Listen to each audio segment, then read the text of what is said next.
Hey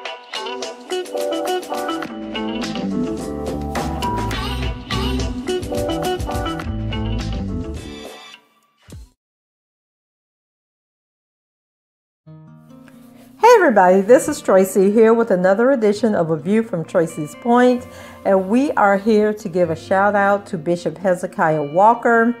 And for those of you who are not familiar with Hezekiah Walker, he is an award-winning gospel music artist as well as the pastor of the Brooklyn Church, Love Fellowship Tabernacle. And the reason I'm giving him a shout out is because today he went on the YouTube channel Infamous Sylvia to do a prayer for Robert Sylvester Kelly. And you guys know that R. Kelly is currently locked up at the MCC in Chicago, facing multiple charges in various jurisdictions, 2 at the federal level and 2 at the local level. And so his case has been extremely bizarre. He has been locked up since July of 2019, denied the opportunity for bond at least 6 times. And as a matter of fact, his attorneys filed a new motion this week where they want to have a hearing where they can actually call in witnesses. And so one thing that has happened to R. Kelly since he has been locked up is that he was physically attacked back in August by a guy, oh my God, weird. I can't think of the organization that he's a part of, but he is like facing multiple life sentences, probably the death penalty, for 2 murders that he committed. And after he attacked R. Kelly, he was transferred to another jail. And that is how bad they want to keep R. Kelly locked up, is that rather than deal with this guy, they just sent him off to another prison.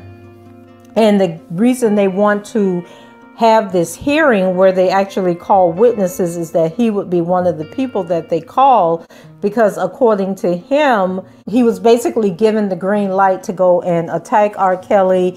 He was talking to a prison official, and the prison official made some comment, that, basically egging him on to go and do the attack, then allowed him to walk, we're learning today, a very long distance to get to R. Kelly's cell, which was open, and no one tried to stop this man until he was actually in the act of the attack. So a lot going on in the prisons, a lot going on with the feds, how they are, sort of like taunting the supporters of R. Kelly, taunting R. Kelly, taunting his attorneys, just very unprofessional stuff that they're doing. They have included YouTube bloggers into some of the federal indictments, as sort of a sly way of trying to silence the bloggers from talking about this case. A lot of underhanded stuff, won't reveal the names of the people that are accusing him until they say 2 to 3 weeks before the actual trial. They're also withholding discovery. And so regardless of what you feel about R. Kelly, you need to be very, very, very, very, very concerned with how they are handling this case, the underhanded things that they're doing, to try and build their case. The bloggers, myself included, was basically saying, how do you charge somebody with a RICO and they are the only person that have been arrested? So then they turn around and they create these 3 cases that they are currently trying to tie to the R. Kelly case to say, hey, here is the enterprise, here is the people that he had working for him. And you can go back and pull up the playlist R. Kelly series, and you can find a bunch of videos that I have been doing following this case if you want to learn more. But back to Hezekiah Walker, the reason this, made me feel good, the reason I was happy is because, as a Christian myself, as somebody, who has been in the church most of my life, I was very disheartened by the fact that, there were no ministers that were speaking out. You would hear ministers talk about the alleged victims, but you never hear them talk about, hey, we need to pray for this brother. We need to pray for all parties concerned. And so to have a bishop at the level of Hezekiah Walker, who has a lot to lose by speaking out, that to me is very important. And for him to use his platform, to say that we're all God's children, that we all deserve prayer, it means a lot. And I did a video either late last year or early this year about Pastor Jamal Bryant of New Birth in Atlanta, and how he actually opened up the pulpit and allowed Joycelyn Savage's parents, Tim and Jonjolyn Savage, along with their attorney, this guy Griggs, who I think is over the Atlanta chapter of the NAACP, actually gave them a platform to come on and tell unsubstantiated stories about what has happened between R. Kelly and their daughter Joycelyn, accusing him of holding her hostage, but then not have somebody there representing the other side of the story, and then to not even offer prayer once again. And so, Hezekiah Walker, has come on. He did this prayer. He's praying for R. Kelly, praying for the alleged victims, praying that justice will be served, which is what we all should be asking for, regardless of whether you believe the alleged victims or you believe R. Kelly, or if you're somewhere in the middle. We should be praying that the truth be revealed, regardless of what that truth is and what that truth reveals at the end of the day. And then something he said that I wholeheartedly agree with, and that is, sometimes God has to separate us. And in this instance, he's separating R. Kelly by having him locked up, having him away, from all the influences in his life, all these people that have turned against him, people that he has given jobs to, he's given opportunities to, he's provided, this lifestyle. As Azriel Clary says, he gave them a lifestyle. You have Dominique Gottner, who just last week is still professing her love for him and talking about, how she'll never get over him. And so he's given these people this lifestyle. They want to be a part of, the life of a superstar. And now they're all turning on him and saying, oh, he did all these horrible things, when they all had the opportunity to walk out the door and leave, to quit, to leave their employment and go find a job somewhere else. And so sometimes God has to remove us from situations where the only voice we can hear is his voice. And of course, you have all these people, who after the fact are trying to, infiltrate, and try to say that they have these roles in his life, that they are doing this and they are doing that. When all actuality, that's just a distraction. And what he needs is this time alone, this time to commune with God, this time to pour out his heart, and then also a time for him to receive, what it is that God wants him to learn from this situation, and to just be very clear, that sometimes God removes people from our lives in very different ways in order to get our attention. But more importantly, like I've said, to have somebody who has so much to lose in this cancel culture that we live in, willing to say, I stand firm in God, I stand firm in the word.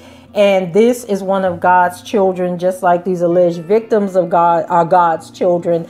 And that there just needs to be a coming together, a pouring out, of repentance, a pouring out of, whatever is negative, whatever is going on. You may not be guilty of doing this one thing as they're trying to say, but you may have been guilty of something else that led up to what's going on. And so just this moment away to reflect and to pray and to just commune with God, is a good thing, even though we may not understand. And you guys know I don't really cover the R. Kelly case anymore as I was doing before, because it was becoming overwhelming, because you didn't know who was telling the truth, who's lying, who's really for him, who's really against him. And so, you know, it affects your spirit, you know, whether you know the man or you don't.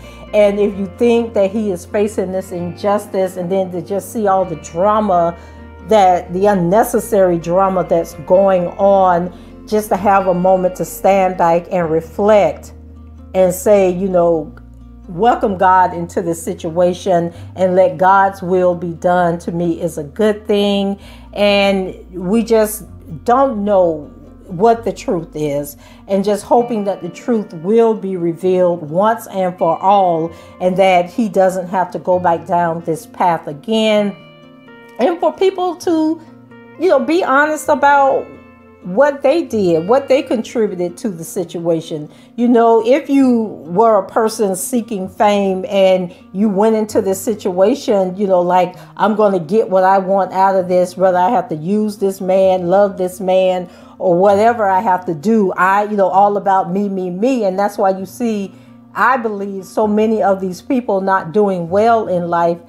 You know, they are struggling, and I don't wish bad on anybody, by no means necessary, but there are implications, you know, to what you're doing. And if you put out evil, you're going to get evil in return. I believe that in some form or shape.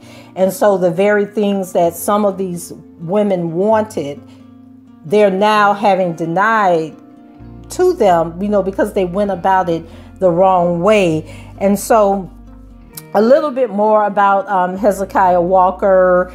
For those of you who still don't know who he is, you might know him for, I think his two most popular songs were Sold Out and Every Praise. I mean, he has a lot of albums, more than 10 albums, but those are the two songs. And if you follow the versus battles on Instagram that are put on by Switz Beats, and is it Dr. Dre? Is he the other person? I believe it's Dr. Dre and Switz Beats. The versus battles, I believe they are may have been the only gospel battle, but it was him against Pastor John P. Key, and it was a phenomenal night, I must say. And it was in true church fashion, because I think the battles are only supposed to be an hour long, and you know how in the church they be like, okay, we're gonna get up out of here, and then the service goes on another 30 or 45 minutes. And so that's how they were. And people were like, oh my God, we all stopped singing. But that's how many hits that both of them have combined, that they went into. I think it was like over 2 hours long, might have been longer than that in that versus battle.